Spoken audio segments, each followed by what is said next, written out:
একজন বিবাহিত ব্যক্তি যদি জেনা করে ফেলে, নাউজুবিল্লাহ, যে দেবর ভাবি শালিদুল্লাহ ভাই তোমরা শোনো, যদি বিবাহিত কোনো ব্যক্তি জেনা করে ফেলে, সে যদি খাস তওবা করে আল্লাহ পাকের কাছে, আল্লাহ পাক যদি তার সমস্ত গুনাহ মাফ করে দেন, তারপরেও যদি তার এই মামলাটা ইসলামিক কোর্টে চলে আসে, তাহলে তাকে রজম করতেই হবে, বেঁচে থাকার অধিকার নাই। আমি দলিল দিচ্ছি, শোনেন।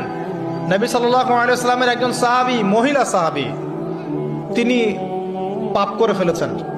কি করেছেন? জেনা করে ফেলেছেন। বিবাহিত ব্যক্তি ছিলেন। নবীর কাছে এসে বলছেন, ইয়া রাসূলুল্লাহ তাহহিরনি, আমাকে পবিত্র করুন, আমি অন্যায় করেছি। নবী সাল্লাল্লাহু আলাইহি ওয়াসাল্লাম বলছেন, মুখ ফিরিয়ে নিচ্ছে, একবার ডান দিকে মুখ ফিরাচ্ছেন, একবার বাম দিকে মুখ ফিরাচ্ছেন। নবী শুনতে যাচ্ছেন না, কারণ এটা কোর্টে চলে আসলেই বিপদ। নবীজি বলছেন, বাসায় যাও, বাসায় যাও, তওবা করো, আল্লাহর কাছে তওবা করো, আল্লাহ মাফ করে দিবে। বাসায় চলে যাও, বাসায় চলে যাও, তওবা করো, আল্লাহ মাফ